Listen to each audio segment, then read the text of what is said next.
Hello everyone. Hello everyone, and welcome to this audio podcast. In this in this special chartered edition, in line to the in line to the previous audio podcast, a series in and around the storm crux continuum. This is an audio podcast as a special the Crux audio podcast, part of a sort of a, spe- a sort of a sort of a special audio podcast edition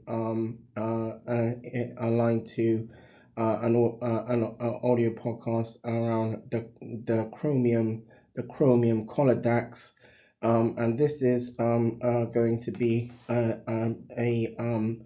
sort of audio podcast around the science of nephrotoxicity. And what I'm going to do here is provide a sort of an overview in context of some works that had originally been developed in 2003 in context of a research thesis bound works that had developed around 2003, or that was developed around 2003, and then sort of in sort of around in and around 2021 2022, the works, a sort of an overview of the works had been published, was published. It was published in a biomedical science journal, and so I thought I'd provide a sort of an overview in line to that works, highlighting some sort of specific sort of updates around this works as well. Um, and Some of the works had been highlighted in sort of a previous audio podcast series, but in this particular sort of special the Crux and the Chromium Colladax sort of overview. I'm going to provide a more sort of a more detailed bases around this. And so scientists, immunologists, and um, immunologists, and those sort of specialist scientists collaborate best when there is a consensus in investigation in and around areas of organ transplantation or transplantation, and more specifically amongst pediatrics and young people. And so collaborations are also successful or best when there is a determination to ensure safe efficacy in and around immunosuppression therapy with reduced side effects, to identify and aligned to this, to identify sort of best possible transplantation and tissue typing and crossmatch for pediatrics or young people suffering with different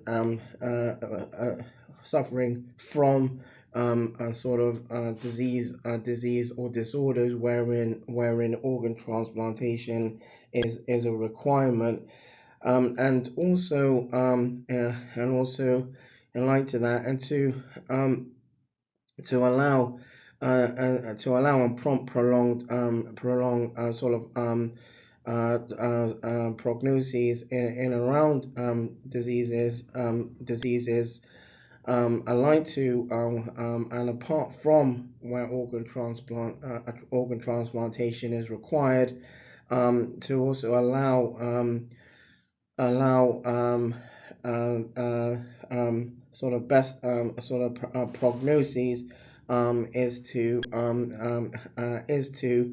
also ensure that in and around laboratory medicine, serology laboratories are focused on sort of specific investigations that are aligned to cross-matching and paneling techniques organized in and around sort of bench practices. And the important investigations for possible cross-matching can and generally can include lymphocytotoxic T-cell investigations and mixed lymphocytotoxic culture investigations, and both are generally forms, or these are paneling investigations that form or are part of tissue typing. And a clone match in and around transplantations, so there are different terminologies, and two of the main terminologies that are to be highlighted here is there's allograft and there's isograft. Isografts are in line to transplantation. Isograft is when there is twin to twin transplantation, organ transplantation that takes place, or that can take place. And allograft is where there's transplantation that takes place between sort of where there's cross matching and tissue typing. However, where in line to what's known as the Major Histocompatibility Complex and the Human Leukocyte Antigens, that there are probable mismatches in around those aspects versus isograft or twin to twin transplantation, owing to the different differences in and around specific tissue type aspects. And so in and around those terminologies, a clone match can't be established unless the pediatric recipient is a twin, and when isograft or isografts allow survival of organ transplants. So in work that was developed in and around 2003, the emphasis was around in and around renal transplantation, and so when isografts allow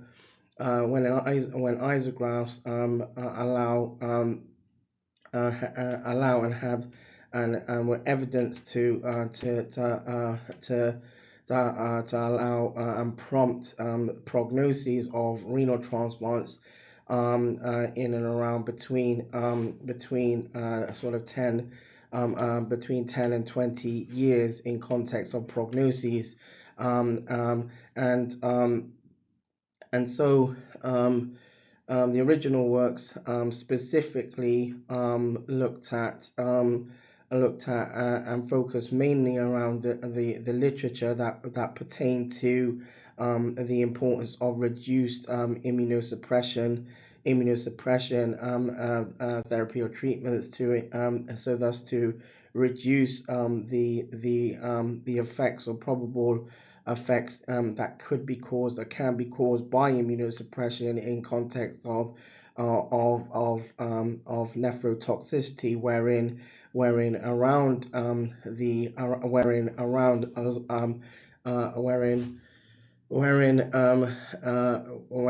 whilst organ transplantation can be advantageous, nephrotoxicity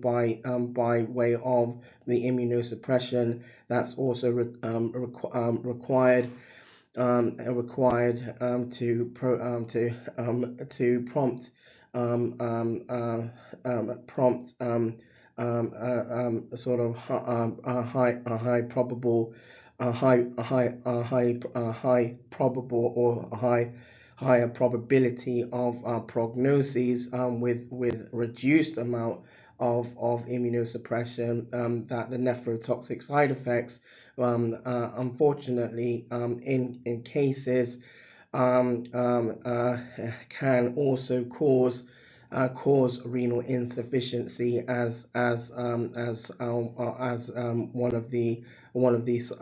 the side effects as well. And so the main works in 2003 focus specifically around around the immunosuppression and nephrotoxicity in context of pediatrics and young people in and around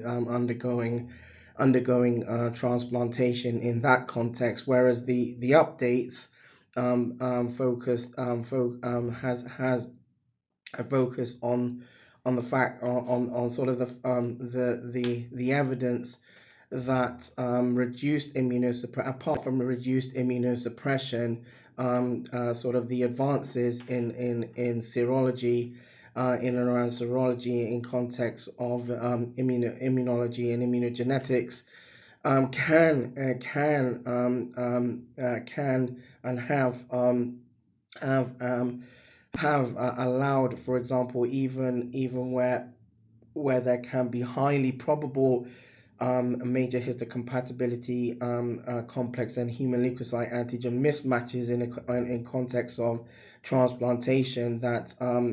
even in sort of in cases where transplantation, whether in pediatrics or in adults, would not necessarily be warranted, or would not be even deemed would be deemed more probable risk than more than anything else. In advances in around laboratory medicine, the sort of paneling techniques as well as aligned to serology, along with some aspects in relating to sort of the in and around sort of the understandings, so to speak, and the evidence in around, for example, memory, sort of memory T cells or T helper cells, and T cytotoxic T cells in context of their sort of functions have also prompted immunologists and specialist scientists to actually take more noble risks in line to sort of the multidisciplinary efforts with their sort of the colleagues that actually focus in and around organ transplantation in context of frontline medicine as well. And so basically a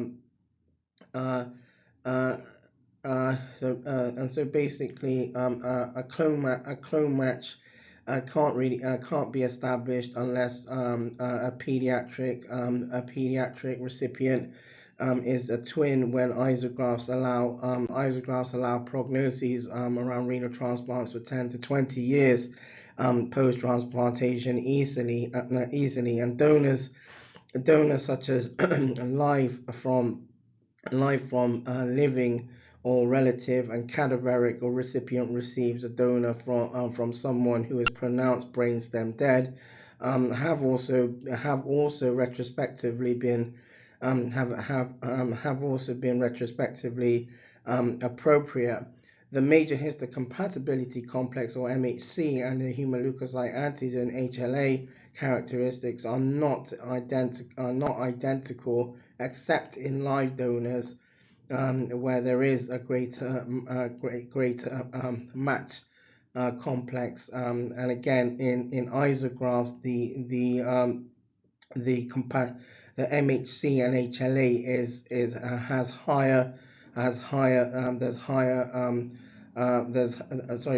there's less variation and there's more of a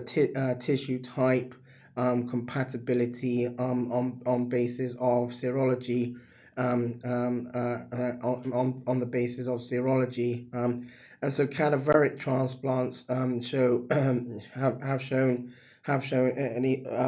in literature and from an evidence basis, cadaveric transplants have shown a greatest risk of rejection, but can be a decent match if carefully selected for post-transplantation. So, for example, a sibling-to-sibling donor where HLA complement is similar should have can have seven or more years prognosis, with greater differences of MHC complex and HLA characteristics between pediatric patients. The probability or the chance of prolonged functioning renal transplant survival is reduced, and so rejection rejection of transplants occurs mainly through cytotoxic T cell effects and immunosuppression, and the probable nephrotoxic side effects also cause challenges. And so T cells T cells aid in detection of antigens and destruction of allografts, and T helper cells aid and support in appropriate recognition of complexes, and thus there will always be some form of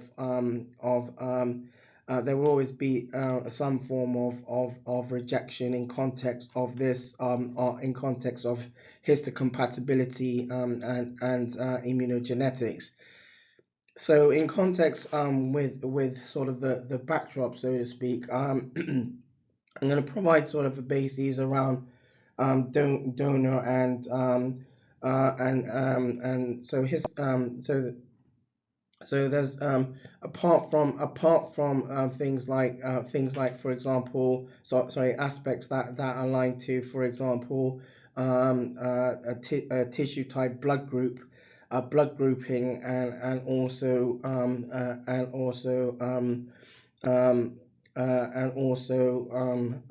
other and some other sort of immunological aspects. In works by Grossman, it was Grossman and Grossman. They published works in nephrology, dialysis and transplant in and around the late it was in and around the late 90s, where they talked about how, for example, age of donor and age of recipients can also be of advantage in context of transplant medicine as well, and so unlike other transplants, the renal in context of nephrology and the renal physiology, has ABO antigens articulated on the endothelial cells of blood vessels, and if the donor recipient has different blood group complex from recipient, the antibodies will result in a type 2 hypersensitivity reaction in the renal allograft, and will cause an elimination of transplant through cytotoxic T cells. And T helper cells sort of aid in the acknowledgement of transplants binding to the explicit areas of the MHC complex. Grafted recipients might also have some human leukocyte antigen through a rejection of preceding the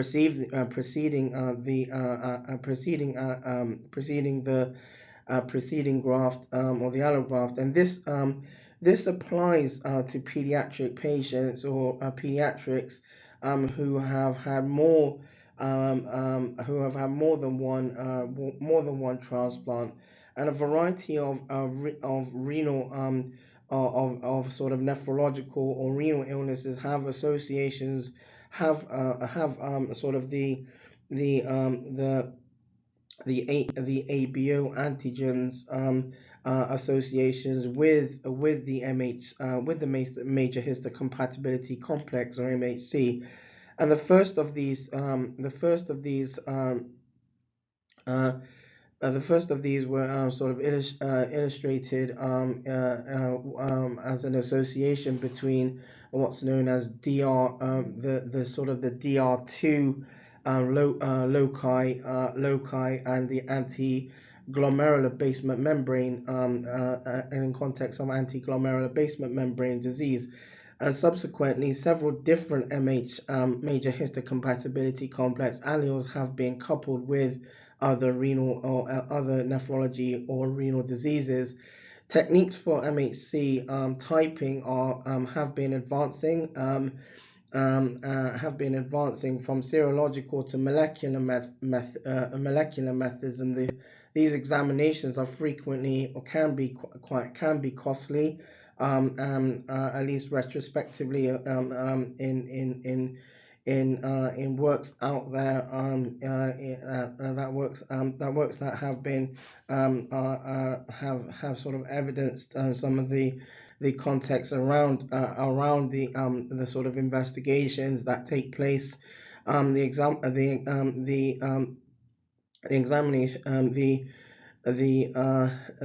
investigations in context of laboratory medicine can be costly, and do not always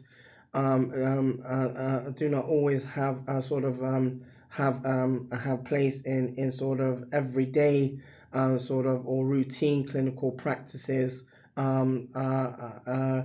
in so much that for example in some areas of laboratory medicine and pathology, there are sort of serological techniques and paneling that are sort of routine, but there are some that are only done if required as additional investigations, based on for example where for example the titer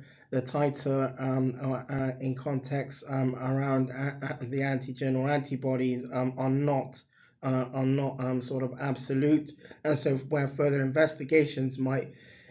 be required, there are some investigations that can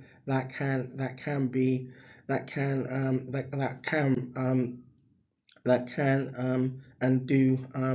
not always form part of routine practices, and so complementary to the MHC, several other genetic indicators that may be linked with a variety of nephrology diseases or renal diseases are being explored or have been explored, but these are also currently have generally been of research intrigue in and around immunohistocompatibility and immunogenetics, amongst other specialisms.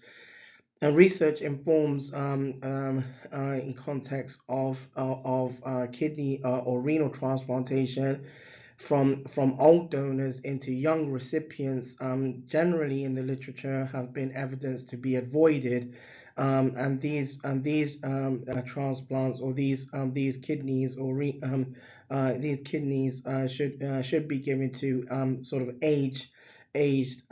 matched recipients. Now, in context of immunosuppression and nephrotoxicity, so transplant pharmacotherapy has advanced, and new regimens and agents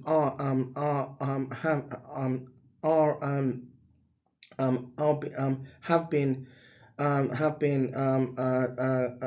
been used or implemented, and some are some have been some are still being in some pharmacotherapies are still being investigated, and some have recently been approved for use. And so solid organ transplant recipients depend on multiple, or can depend on immunosuppressive regimens in combination to prevent allograft rejection, and patients often require many other may require many other therapeutic agents to treat underlying illnesses or concurrent diseases. And whenever a new pharmacotherapy is administered or prompted to transplanted recipients, the potential exists for existing or decreasing tissue concentrations of immunosuppressive agents. However, on this basis, to add in context of prospective evidence and literature, there is where, for example, where there is MHC compatibility alongside HLA or human leukocyte antigen, where cross matching is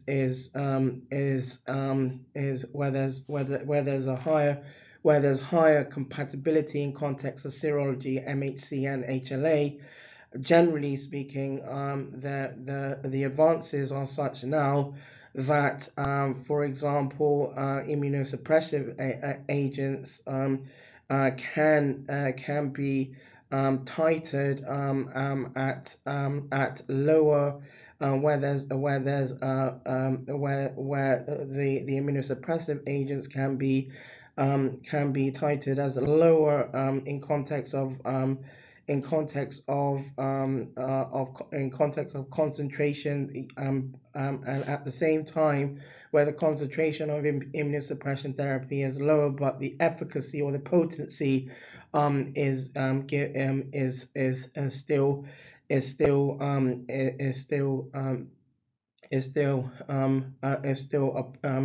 still appropriate to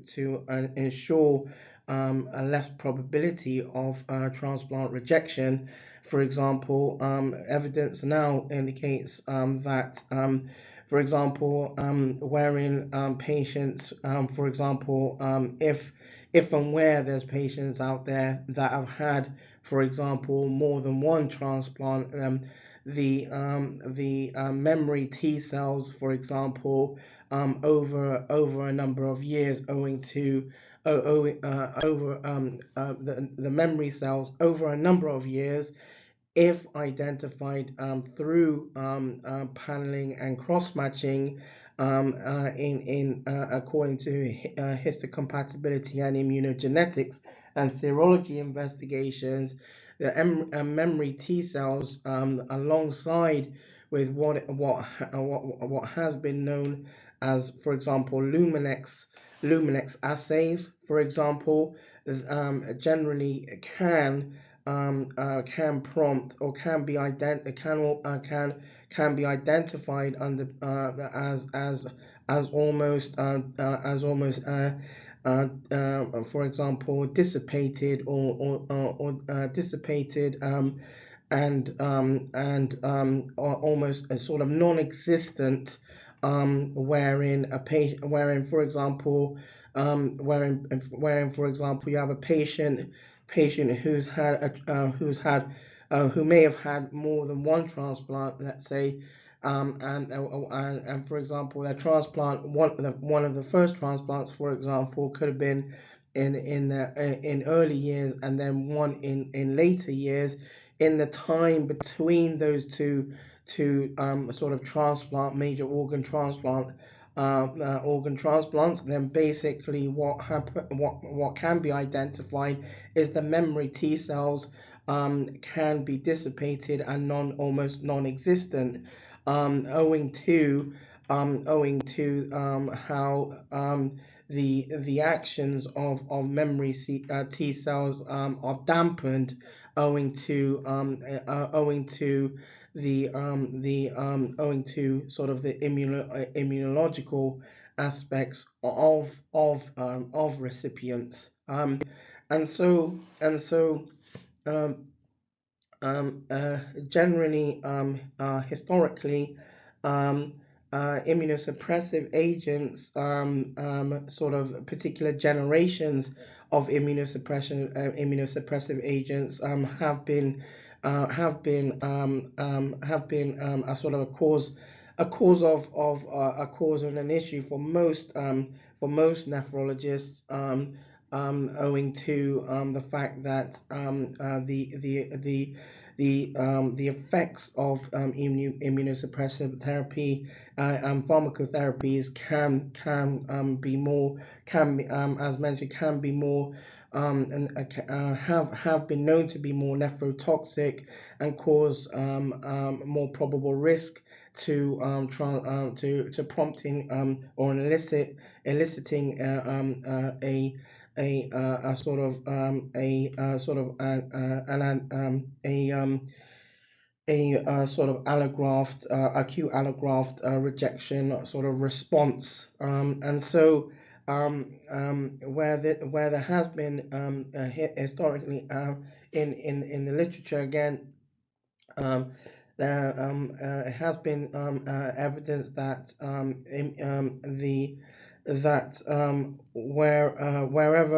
whenever a new medication or treatment is administered to transplanted recipients, the potential exists for increasing or decreasing tissue concentrations in and around the particular immunosuppressive agents.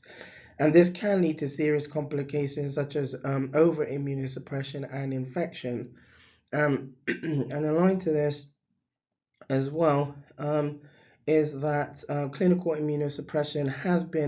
has been plagued with maintaining a balance between rejection of the transplant organ and complications of over immunosuppression, including infection and malignancy. Scientists with clinicians sort of must understand and current immunosuppressive regimens and as associated effects sort of that sort of take place sort of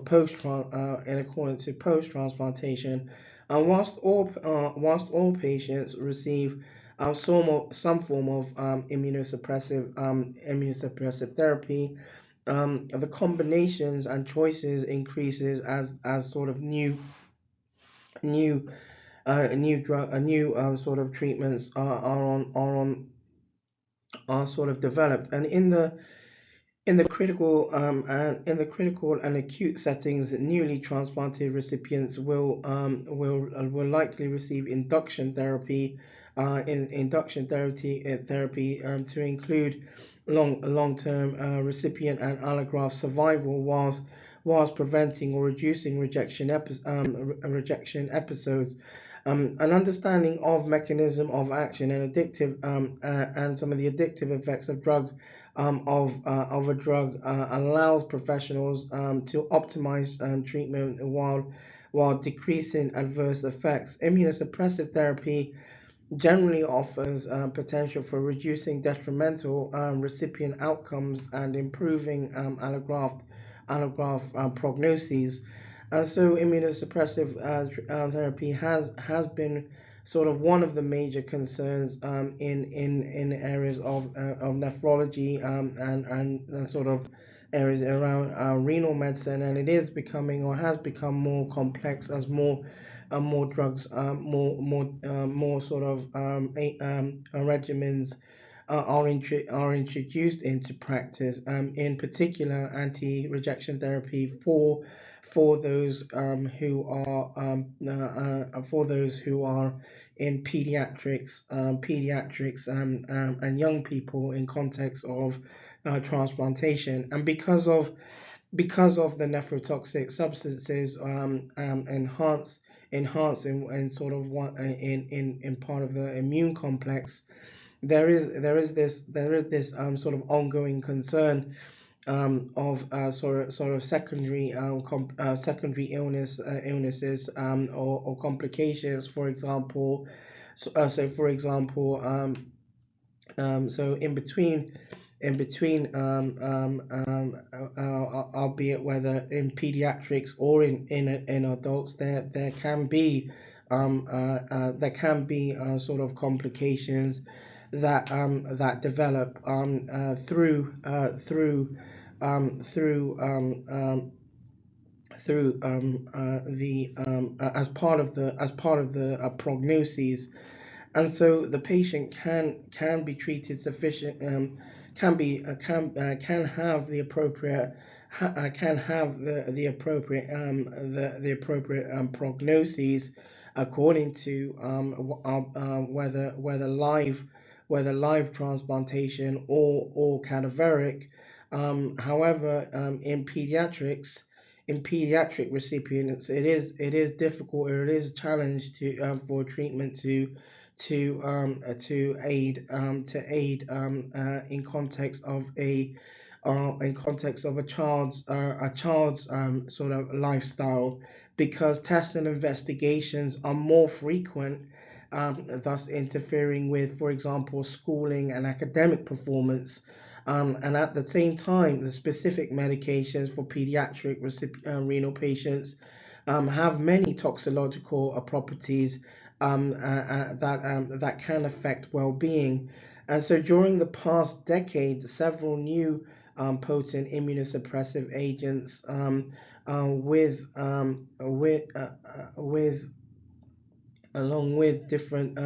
modes of action and different side effect profiles have become available. As per mentioned, and immunosuppression post-renal transplantation is no longer one single regimen applicable to all patients, wherein earlier sort of decades, one form of immunosuppression would be appropriate. And in the selection of the optimal sort of immunosuppressive protocol, individual drug-related toxicity, recipient-related risk factors, as well as donor organ characteristics have been considered. And so this works look to provide a sort of an overview which developed surrounding agents available for clinical use, at least in the original works that was developed which was developed in 2003, in relating the importance of reduced immunosuppressive agents, the importance of reduced immunosuppression agents in pediatric transplantation, where the aim was to establish whether allografts in pediatric renal transplantation can have prognoses of 10 to 20 years post-transplantation, with the aid of reduced nephrotoxic immunosuppression therapy, and so thus to introduce immunosuppression therapy with reduced nephrotoxic side effects. And so all immunosuppressive therapy generally have different modes of action and efficacy surrounding safety profiles. And scientists between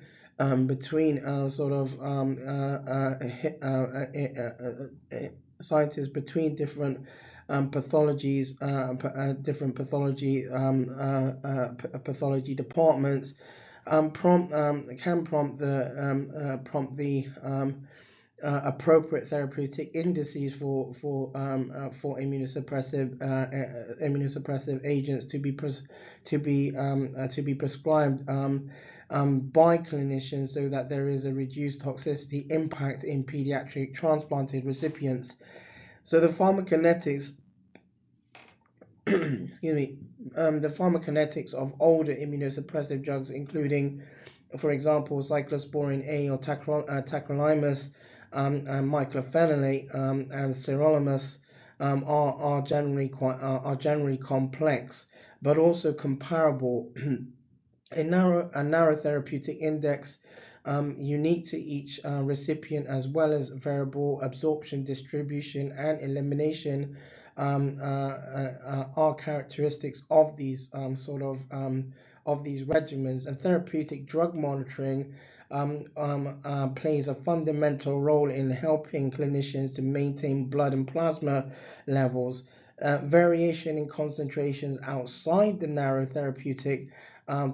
ranges can result in adverse clinical outcomes. And so TDM, or therapeutic drug monitoring, ensures that concentrations are not too high or not too low. And so there are techniques in and around, apart from histocompatibility and immunogenetics, which functions mainly to look at sort of the paneling and serology aspects in and around organ transplantation. In other areas of pathology, for example, in biochemistry, for example, uh, uh, uh, there's techniques that have historically retrospectively been used. So, for example, high performance liquid chromatography, HPLC, can be used for therapeutic drug monitoring of different or particular immunosuppressive agents, so thus to again title the level, title the efficacy of particular immunosuppressive agents, but also ensure that the immunosuppressive regimens are not going to cause nephrotoxicity at the same time. And so HPLC is used for, or has been used for particular areas of therapeutic drug monitoring, and particular so for example, myclophenolate acid, for the active metabolite of myclophenolate. So therapeutic drug monitoring of tacrolimus has been improved with the development of assays with greater sensitivity and specificity for tacrolimus than those retrospectively available. And it is important to identify a specific pharmacokinetic parameter for each individual drug, whether it is trial or under the area concentration time curve, which may be most useful or helpful as a tool for optimal therapeutic drug monitoring in and around scientific practices. So therapeutic drug monitoring guidelines help ensure quality assurance and safe and effective practice towards transplanted recipients. And so all immunosuppression is associated or can be associated with drug-related nephrotoxicity or impaired renal function. And despite advances major improvements in regimens have happened and taken place, but also required, especially a reduction in nephrotoxic side effects and a rigorous definition of the relationship between drug concentration, excuse me, such as yes. So all immunosuppression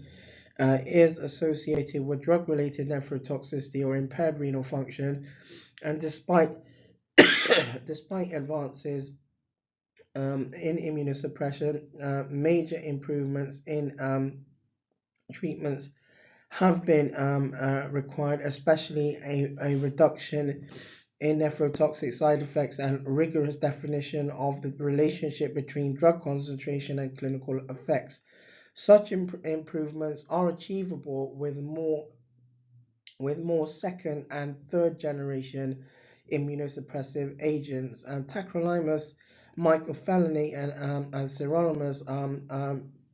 as part of sort of anti-rejection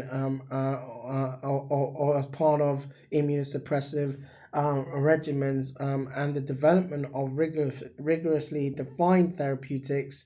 can have been sort of implemented in and around areas of transplant medicine, and the preferred modality the preferred modality generally in according to in enlightened literature and has been that that in context of renal replacement therapy, that transplantation, renal transplantation has superiority in and around that. It has superiority, and the longevity in context of pediatrics with end-stage renal disease or ESRD. And so in terms of in terms of so in terms of in terms of the literature as well, uh, uh, um, during the past decade, again, new potent immunosuppressive agents with different modes of action, profiles have become available, and immunosuppression post-transplant is no longer a sort of a one single regimen applicable to all, as per mentioned, and in the selection of in selection of the optimal immunosuppressive protocol, individual drug-related toxicity, recipient-related risk factors, as well as donor organ characteristics must all be considered. And so all immunosuppressants or immunosuppressive agents have therapeutic indices that can induce nephrotoxicity, which is difficult to distinguish in allograft rejection, and is generally a particular problem in the setting of different areas around transplantation. Minimizing immunosuppressant induced nephrotoxicity improves allograft survival. However,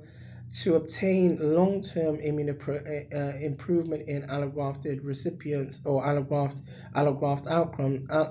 outcomes, it may be necessary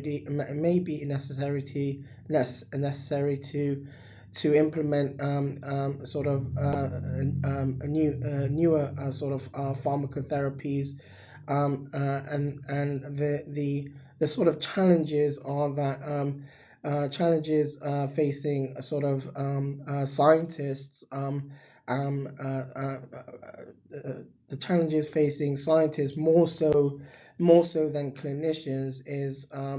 is ensuring that alongside the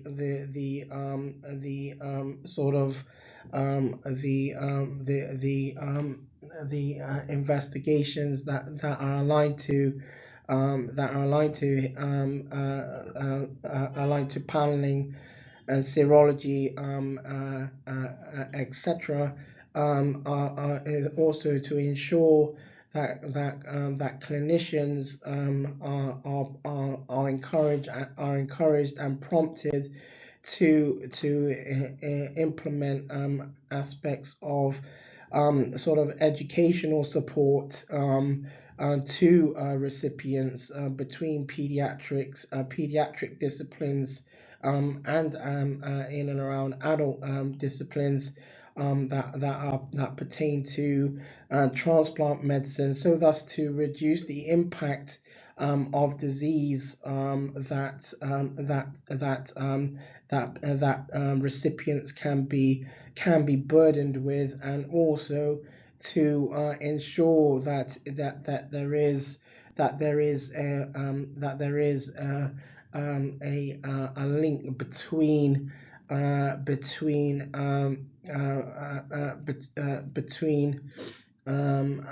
ensuring there is more health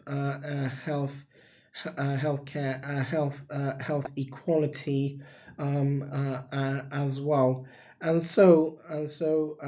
finally, on this in and around this this audio podcast, to highlight that it was a privilege to collaborate in the updated sort of works that was published in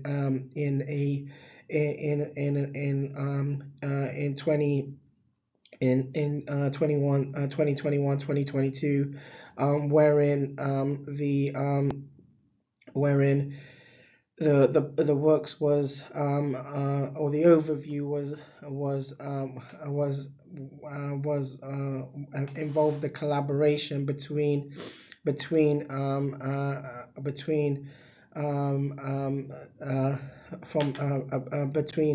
sort of an academic perspective, as well as a clinical scientist perspective as well. So both colleagues would like to ensure that that there is acknowledgement of colleagues who strive for best practice or areas of excellence in practice between pediatric and adult nephrology, and the original works, and to be highlighted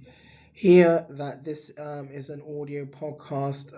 and the works that was written as an overview that was published in 2021 or 2022 was a dedicated works to dear and departed friends who have lost their lives to